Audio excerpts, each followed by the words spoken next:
Mapagpalang araw po Sir Eric at sa lahat ng tagapakinig sa inyong channel.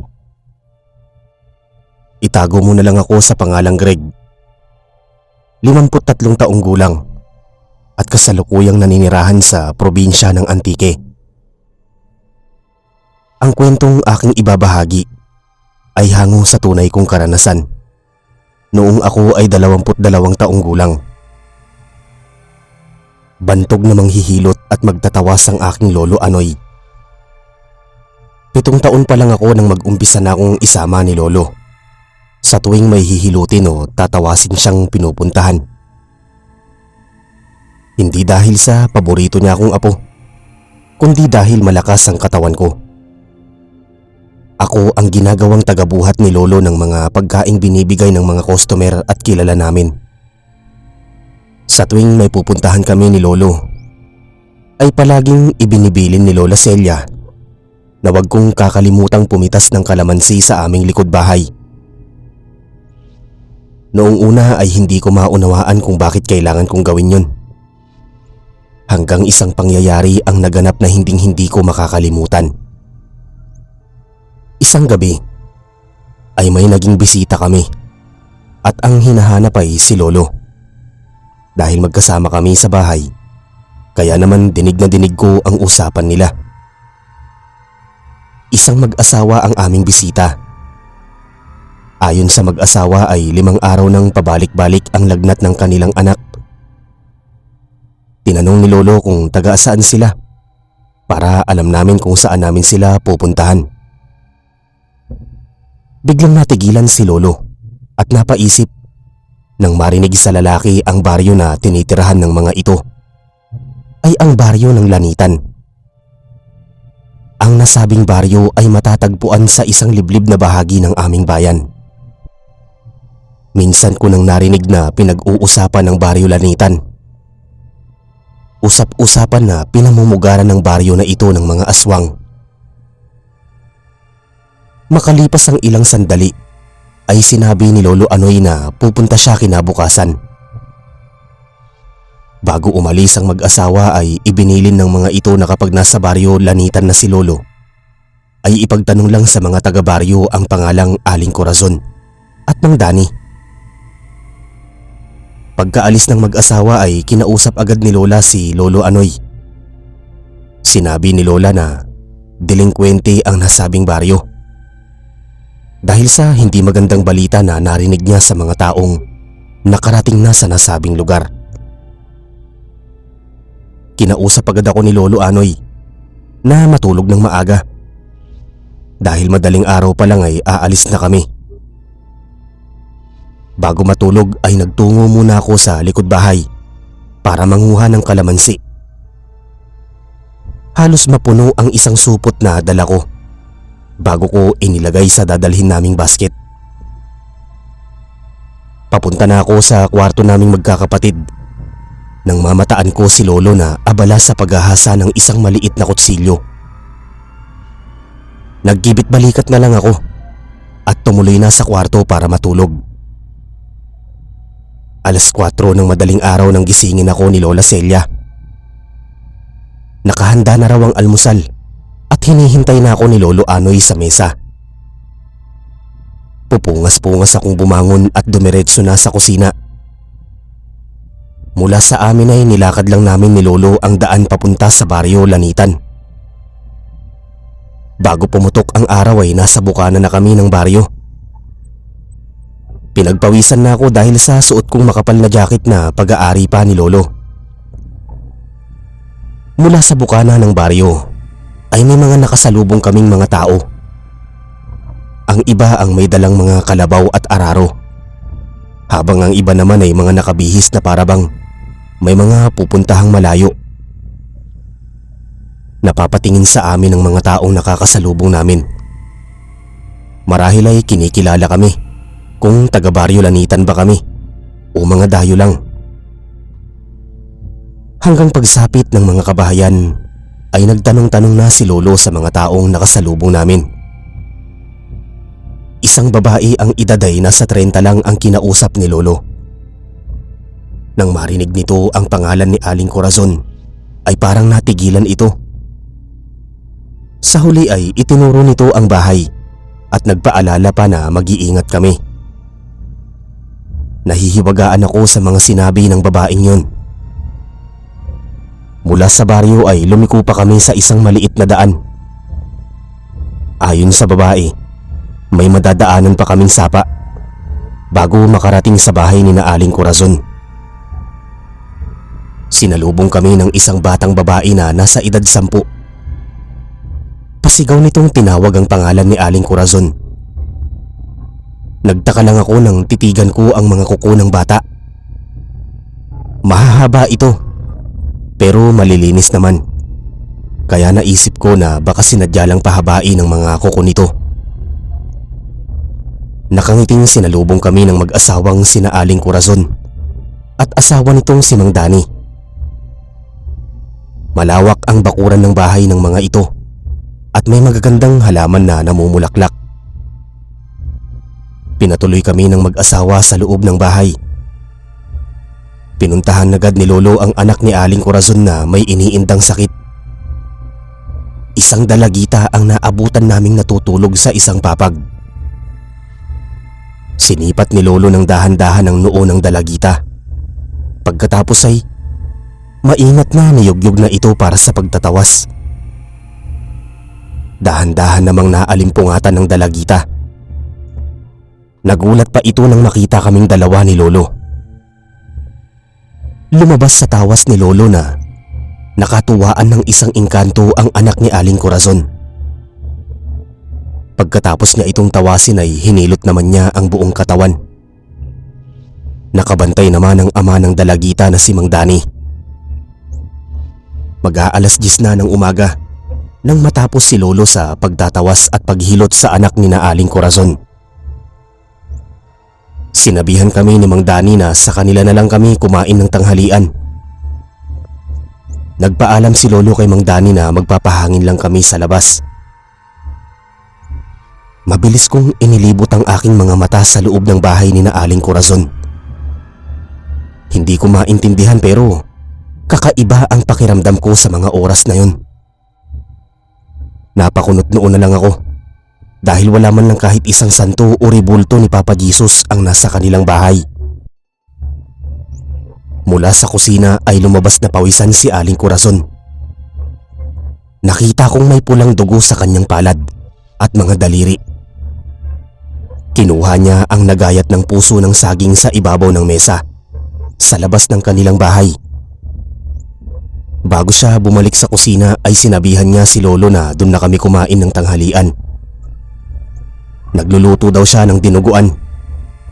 Kaya pala may dugo ang kamay niya. Natakam ako sa putahing niluluto ni Aling Corazon dahil isa yun sa paborito kong ulam. Nang makaalis na si Aling Corazon ay hinihingi ni Lolo Anoy sa akin ang basket na dala ko. Patago siyang kumuha ng ilang pirasong kalamansi saka hiniwa. Binulungan ako ni Lolo na wag ako basta kakain hanggat hindi niya sinasabi sa oras ng pananghalian. Hindi ko maunawaan kung bakit sinabi yun ni Lolo sa akin. Naalala ko ang mga bilin sa akin ni Lola Celia. Naisip ko na lang na balang araw ay malalaman ko din ang dahilan. Nagpalinga-linga ako sa paligid nang may nalingunan akong isang lalaking nakatayo sa may puno ng saging. Ilang hakbang lang ang layo sa bahay ni na Aling Corazon. Seryoso at matalim tumingin ang lalaki. Napansin ko rin na para siyang nagsasalita. Binabasa ko ang pagkibot ng kanyang bibig. Nagulat ako nang marinig kong nagsalita si Lolo Anoy. Sinabi sa akin ni Lolo na hanggat maaari ay iwasan kong makipagtitigan sa mga taong hindi ko kilala. Dagdag pa niya na may mga nilalang na nagkakatawang tao lang, ngunit may tinatagong lihim na pagkatao. Bagamat hindi ko pa masyadong maunawaan, naisip ko na lang na sundin kung ano ang sinasabi nila sa akin. Kaya hindi ko na nilingon pa ang lalaking nakita ko sa may sagingan.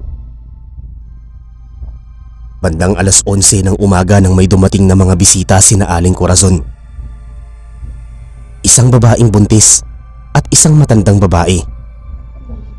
May dala-dala ang mga itong Tupperware na sa tingin ko ay ulam ang laman. Napapalingon sa amin ni Lolo Anoy ang babaeng buntis. Napansin ko na nangingitim ang talukap ng kanyang mga mata. Ganon din ang matandang kasama nito. At nahuli ko pang nginuso kami ni Lolo habang kausap nito si Mang Dani. Narinig ko na tinawag ng papa ng buntis si Mang Dani. Kaya naisip ko na baka magbiyanan ito ang kasama nitong matandang babae. Ilang sandali pa ay tinawag na kami ni Mang Dani para kumain ng tanghalian.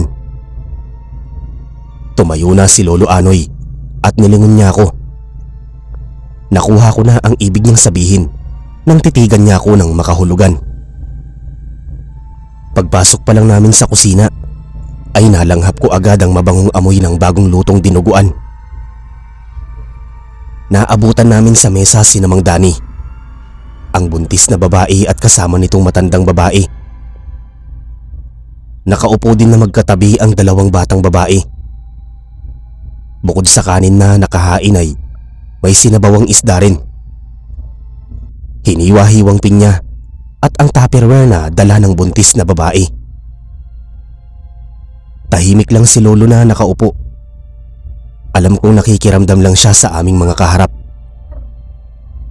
Nag-umpisa ng kwento si Mang Dani tungkol sa nalalapit na piyesta sa kanilang baryo.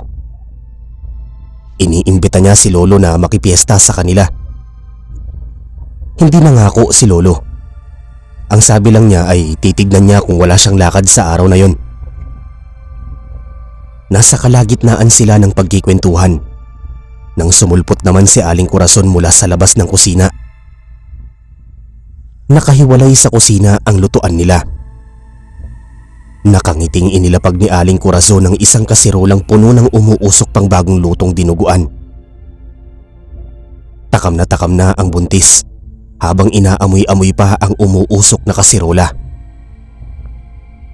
Nakikita ko ang sunod-sunod na paglunok nito ng laway. Hinalo-halo pa nito ang laman ng kasirola. Lumabas ang natural na kulay itim ng sabaw. Binuksan na rin ng buntis na babae ang dala nitong Tupperware. Tumambad sa paningin ko ang adobong karne. Mukhang masarap ito. Narinig ko na rin na inalok kami ni Lolo ng buntis. Ayon sa kanya ay adobong bayawak ang laman ng Tupperware. Hindi nakaligtas sa paningin ko ang mahahaba at patulis na kuko nito. Bahagya akong inapakan ni Lolo sa paa. Nakuha ko naman agad ang ibig niyang sabihin. Pasimpleng kinuha ni Lolo Anoy ang kalamansi sa dala naming basket. Hiniwa na pala niya ang mga ito. Pagkatapos ay inilapag lang sa kanyang tabi sa upuan. Inalok na kami na magsandok na. Pagkatapos nilang magsandok na mag-anak, ay saka naman ako sinandukan ni Lolo ng kanin. Malakas ang pakiramdam ko na palihim din kaming pinagmamasdan ng pamilya. Ang dalawang bata ay tahimik lang na kumain. Nanlaki ang mga mata ko nang makita kong kulay itim ang mga ngipin ng dalawang bata. Hindi ko alam kung sasandok ba ako ng dinuguan. Nakita ko na nagsandok si Lolo ng dinuguan sa kanyang plato. Pagkatapos ay pasimple niya itong pinigaan ng kalamansi. Biglang huminto sa pagkain ng aming mga kaharap. Nakatutok ang kanilang paningin sa plato ni Lolo Anoy. Ngumiti ako ng hilaw at magalang kong tinanong si Mang Dani kung bawal ba ang kalamansi sa bahay nila. Pigil hininga naman na nakatitig si Lolo Anoy sa kanyang pagkain. Tila nagkaroon ng mga paru-paro sa aking sikmura sa tensyon na aking nararamdaman. Lahat ng kaharap namin ay nakatingin sa plato ni Lolo Anoy. Maging si Lolo ay tila kinakabahan din, ngunit alam kong nakahanda siya sa anumang mangyayari. Dahil nasulyapan ko na nakalabas ng bahagya sa tabi niya ang kutsilyong palaging daladala niya. Unti-unting nagbago ang laman ng dinuguan. Ang sangkap na lamang loob ay naging daliri ng tao. Hinalo ng bahagya ni Lolo ang lumutang na tenga ng tao. Hindi nakakibo ang pamilya ni Aling Corazon nang marinig kong magmura si Lolo. Biglang sumulpot sa tabi ko si Aling Corazon na may daladala pa itong isang mangkok na may lamang ulam. Nagulat si Aling Corazon nang makita ang laman ng plato ni Lolo. Tinitigan siya ni Lolo na parabang nagtatanong kung bakit gano'n ang inihaing pagkain sa amin. Hanggang sa narinig ko na may sumigaw mula sa kwarto ng anak ni Aling Corazon. Nagkagulo bigla ang buong pamilya. Tila hirap na hirap ang boses ng dalagita na siyang ginamot ni Lolo. Tuluyan na kaming lumabas ng bahay ni na Aling Corazon. Narinig ko na humihingi ng pasensya kay Lolo si Mang Dani. Ngunit tuloy-tuloy lang naglakad si Lolo, kaya sumunod na ako sa kanya. Sa daan ay panay bulong ni Lolo. Alam kong galit na galit siya dahil namumula ang punong tenga niya. Sa daan ay wala kaming inikan ni Lolo. Inabala ko na lang ang isip ko sa mga nangyari.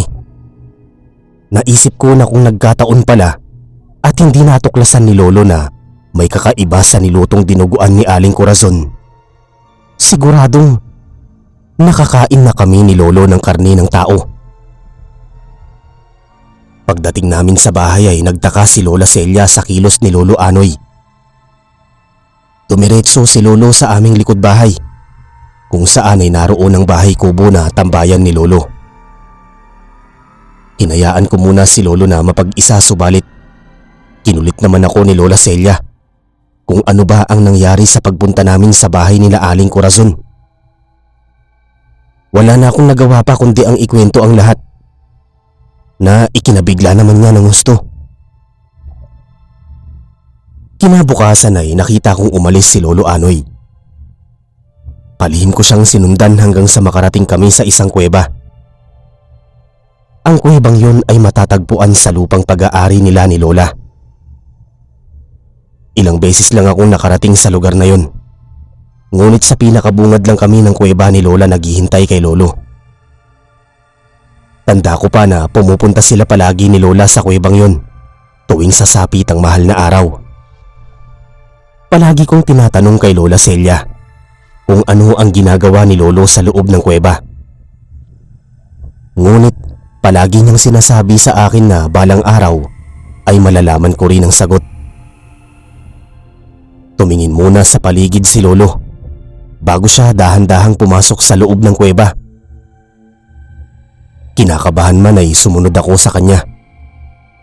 Gusto ko talagang malaman kung ano ang pinupuntahan ni Lolo sa loob. Bagamat madilim sa loob ng kuweba, may panakanakang liwanag na nagmumula sa itaas nito. Mabato at basa sa loob ng kuweba. May tubig na dumadaloy sa gitna nito, ngunit may parte pa rin na tuyo. Nagpalinga-linga ako sa loob. Masyadong nakakabingi ang katahimikan. May naririnig akong mga huni ng ibon sa itaas ng kuweba. Hanggang sa wakas ay nakita ko na si Lolo Anoy na naglalakad. May hawak na itong tungkod na noon ko lang nakita. Hindi nagtagal ay biglang nawala sa paningin ko si Lolo. Huminto ako sa paghakbang para magmasid at makiramdam. Hanggang sa may nagliparang ibon sa unahan ng tinatahak kong daan, kung kaya't nagpatuloy ako sa paglalakad.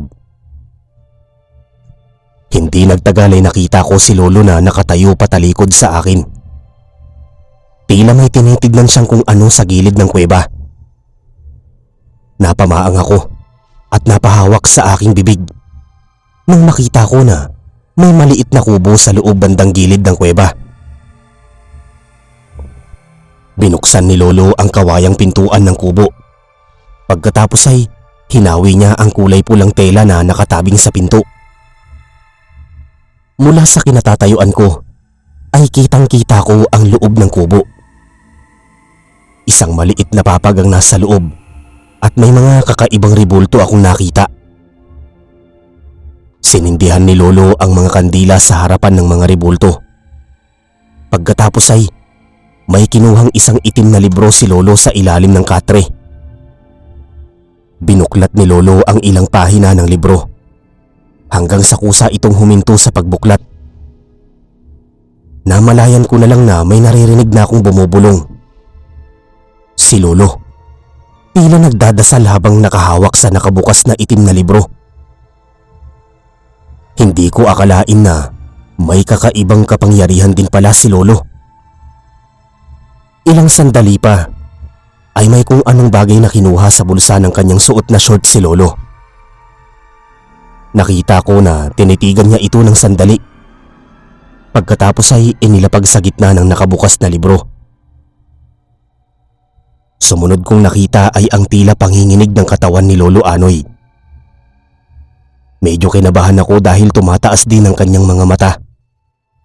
Animoy, inaatake ng epilepsy ang itsura ni Lolo habang palakas ng palakas ang mga bulong niya. Pagkatapos ng mahabang sandali, sa wakas ay huminto na rin si Lolo sa kanyang ginagawa. Hanggang sa mula sa aking kinatatayuan ay biglang may isang itim na ibon ang nagpasirko-sirko sa aking harapan. Animoy may sariling pag-iisipang ibon na dumapo sa aking balikat na ikinatakot ko naman. Sinubukan kong itaboy ang ibon gamit ang kamay ko. Pero napasigaw ako nang maramdaman ko ang sunod-sunod nitong pagtuka sa aking tenga. Napapikit na lang ako dahil batid ko na narinig ni Lolo ang pagsigaw ko. Biglang natahimik ang paligid. Hindi ko na muli pang narinig ang mga bulong na pagdarasal ni Lolo. Dahan-dahan kong idinilat ang aking mga mata na naging sanhi ng bigla din ng pag-awang ng aking bibig.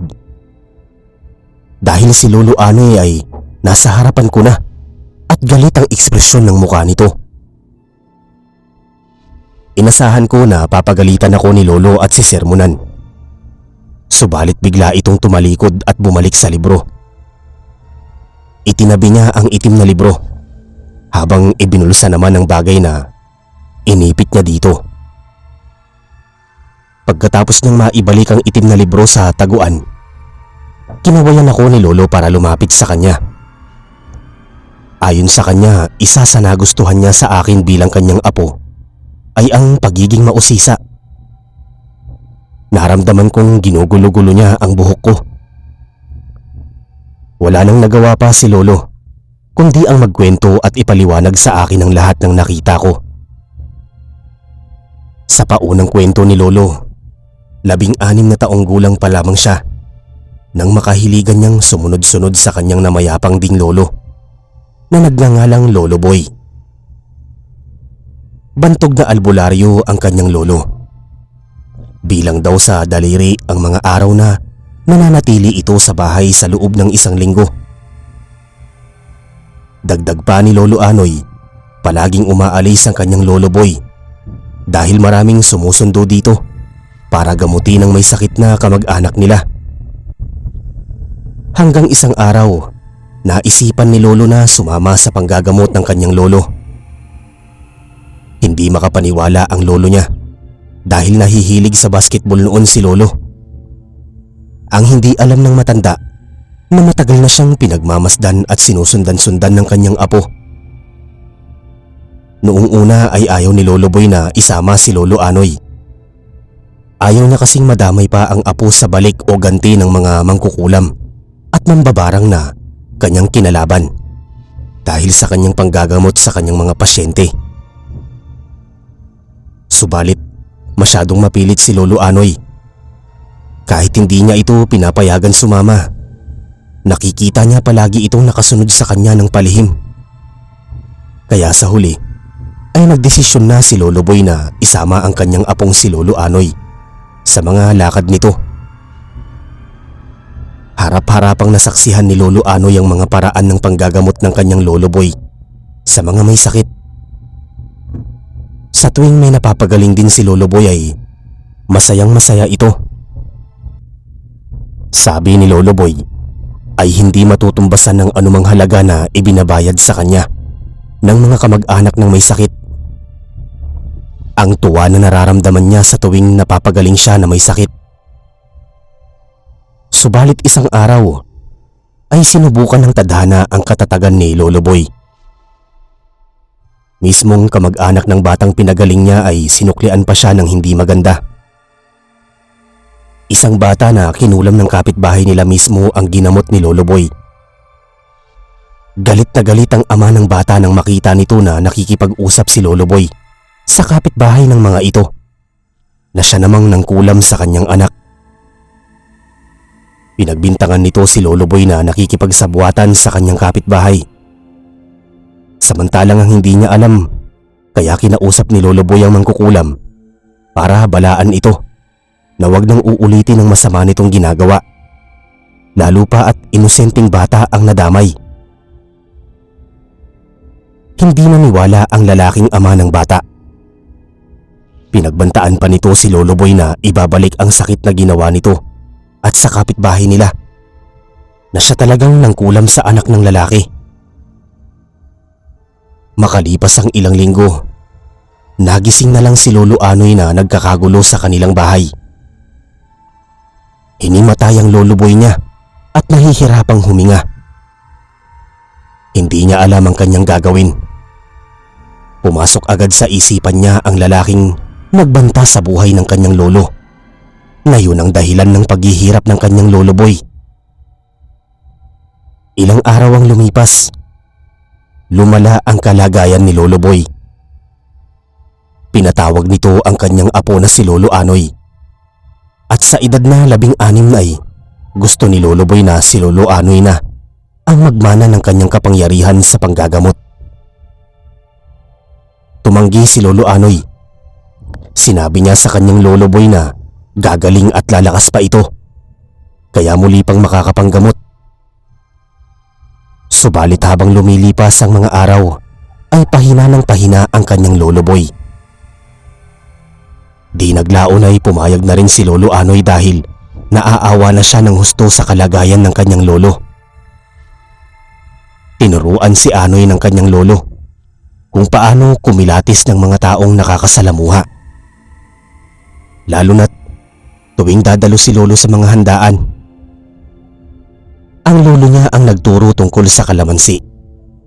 At ang sabi ng matanda na ang pagpiga ng kalamansi sa anumang uri ng karne at isda ang magiging susi kung tunay nga ba ang pagkaing nakahain o isang panlilin lang lamang. Sapagkat hindi maiiwasan na may makakasalamuhang kakaiba ng mga nilalang si Lolo Anoy na gusto siyang biktimahin. Ito yung mga nilalang na kung tawagin ay mga aswang.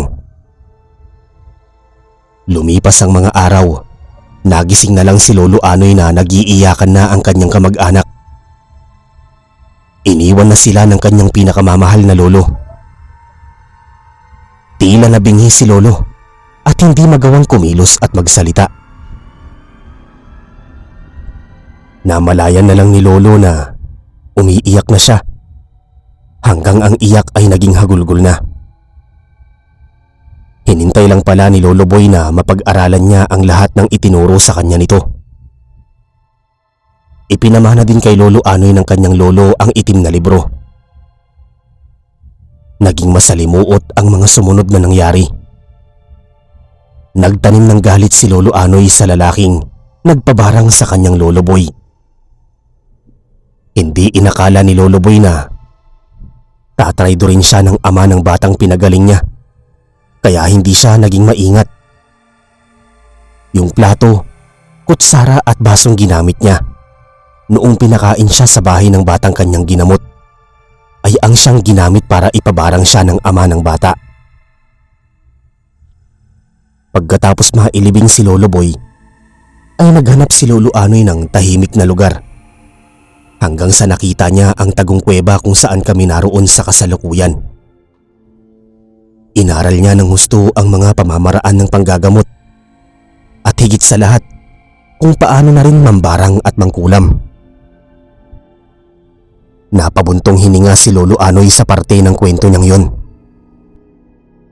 Inamin niya sa akin na siya mismo ang nangkulam na may kasabay pang barang sa ama ng batang ginamot ni Lolo Boy. Namatay ang lalaki. Pinagbayad niya ito sa ginawa sa kanyang Lolo Boy. At maging ang matandang babae na mambarang sa kanyang Lolo Boy ay pinagbayad din niya. Sinikap na sana ni Lolo Anoy na ibaon sa limot ang nakaraan.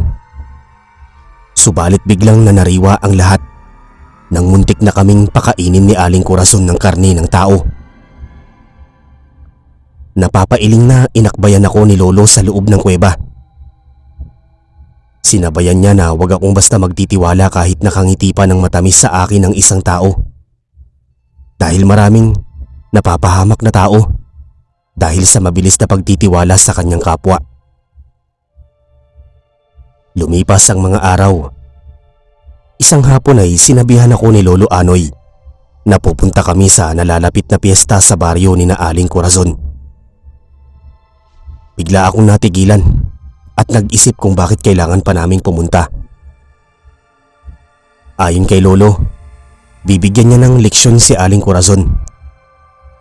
Marahil ay marami nang naging biktima ang mga pamilya nito. At naisip ni Lolo kung taga saan ang mga taong nabiktima nito. Nagawa pang ihain sa pagkainan ng karne ng mga taong nabiktima at kasalo ng mga anak. Inaral muli ni Lolo Anoy ang mga Latin o salita na nakasulat sa itim na libro. Desidido siyang puntahan si Aling Corazon. Kaya walang inaksayang oras si Lolo at inihanda ang mahahalagang sangkap na gagamitin namin sa pagsalakay sa bahay mismo ni Aling Corazon. Bisperas ng piyesta sa baryo ni na Aling Corazon. Alas 4 pa lang ng hapon ay nakarating na kami ni Lolo Anoy sa tagong bahagi ng baryo. Tulad ng plano ay maraming kalamansi ang pinigana ni Lolo na inilagay sa isang Tupperware. Nakita ko na sinamahan ni Lolo ng ritual ang mga pinigang kalamansi. Aniya ay wala naman masamang mangyayari kapag normal na tao ang makakatikim ng karne ng tao na may halong katas ng kalamansi. Samantala, kapag aswang ang makakain nito, ay magkakaroon ng masamang epekto sa katawan nito ang kalamansi. May mga dala-dala din kaming karne na planong ipakain ni Lolo sa mga aswang. Lahat ng karning dala namin ay ibinabad sa kalamansi. Nang mga sandaling yun ay napag-aralan ko na rin ang mga nilalaman ng itim na libro na ipinahiram sa akin ni Lolo Anoy. Alam ko na rin ang dapat gawin sa mga hindi magandang sitwasyon na maaari naming maranasan. Lalo pa at buhay na naming dalawa ni Lolo ang nakataya. Mula sa pinagkukublihan namin ni Lolo Anoy ay maraming mga tao na ang nakikita naming dumarating sa baryo. Marahil ay may mga mag-anak silang nang nakatira sa baryo o di kaya naman ay mga dayuhan na niyaya lang ng mga taga-baryo. Paulit-ulit akong pinapaalalahanan ni Lolo ng mga hindi at dapat kong gawin kapag nalagay na kami sa gipit na sitwasyon. Mabilis na lumipas ang mga oras. Alas 7 na ng gabi.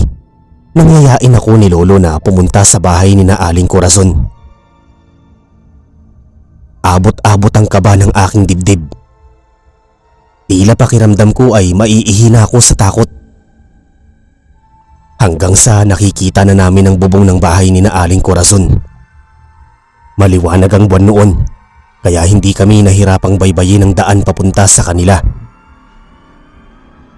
Hanggang sa ilang di pa na lang ang layo namin ni Lolo sa bahay nila. Maraming tao na sa bakuran ni na Aling Corazon. May mga nagiinuman na rin sa labas ng bahay at naisip ko na wala silang kamalay-malay na nasa bingit na sila ng kamatayan. Naupo muna kami ni Lolo Anoy sa isang tabi. Hindi pa kami napapansin ni Mang Dani na abala sa pag-iistima ng kanilang mga bisita. May pahabang mesa silang nilagay sa labas para sa mga bisita. Nakita kong Maraming handa nang nakahain sa mesa. Hanggang sa bigla nang lumabas sa pintuan ng bahay nila si Aling Corazon. May katuwang ito na isang may edad ng babae. Habang pinagtutulungang buhati ng isang malaking kasirola.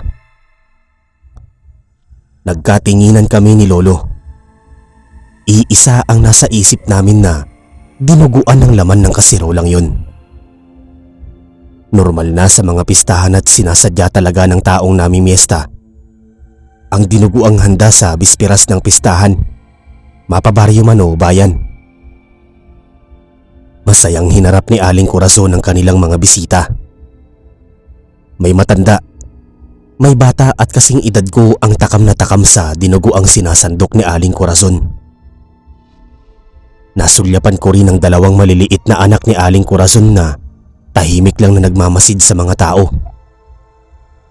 Marahil ay namimili ang mga ito sa kung sino sa mga bisita nila ang gusto nilang gawing hapunan. Nagkukunwari kaming nakikain ni Lolo, kasabay ng mga tao. Ang hindi nila alam ay pasimple ng binuhusan ni Lolo ng katas ng kalamansi ang kasirola. Nagkunwaring nagsasandok si Lolo, kaya nagawa niyang halu-haluin ang laman ng kasirola. Ilang sandali pa kaming nagantay ng resulta, hanggang isang babae ang sumigaw at tumakbo papunta sa bakod. Nagduduwal ito habang nagmumura.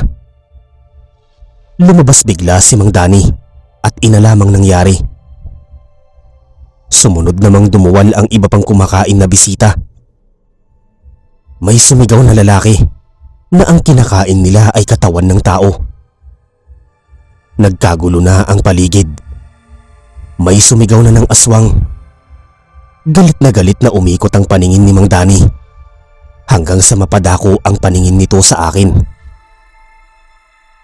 Galit na humakbang ito palapit sa kinatatayuan ko.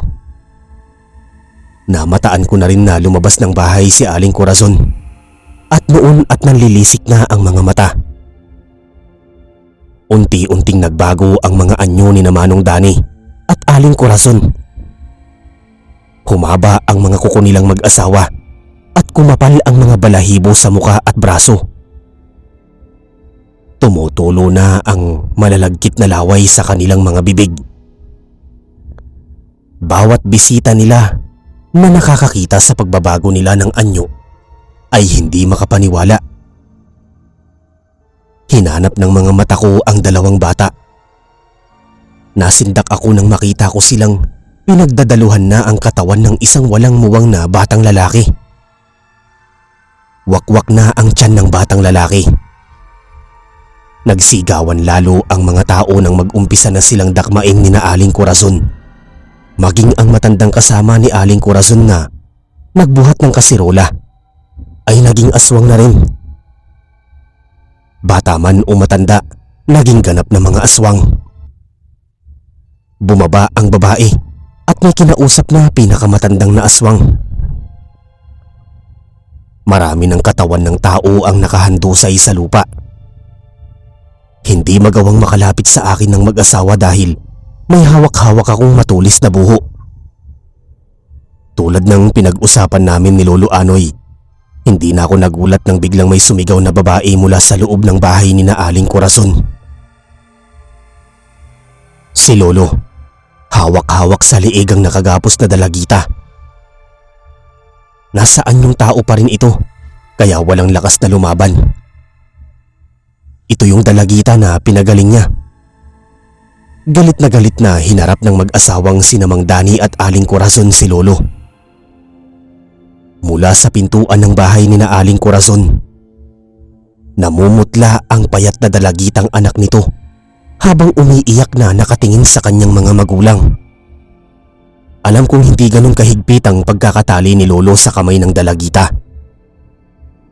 Naalala ko nang sabihin sa akin ni Lolo na nang araw na ginagamot niya ang dalagita ay nagawa nitong makapagsumbong sa kanya.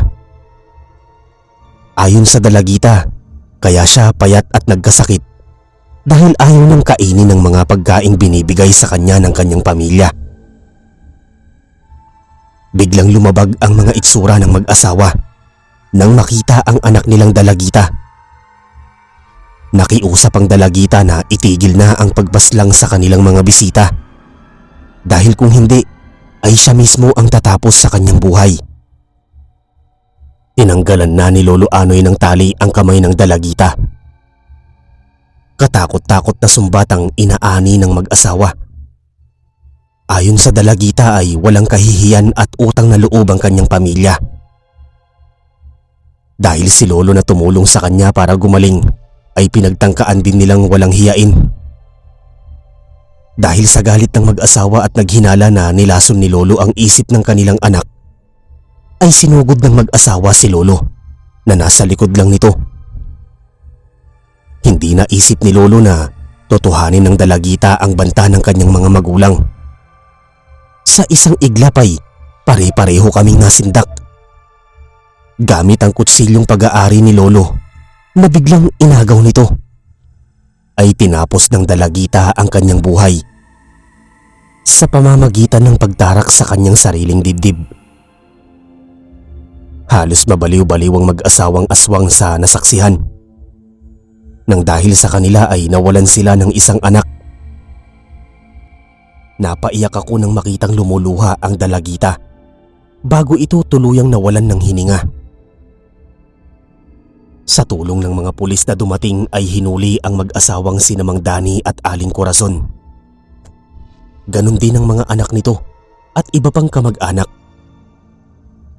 Nabalitaan ko na lang na nahuli din ang anak na buntis ng mag-asawa.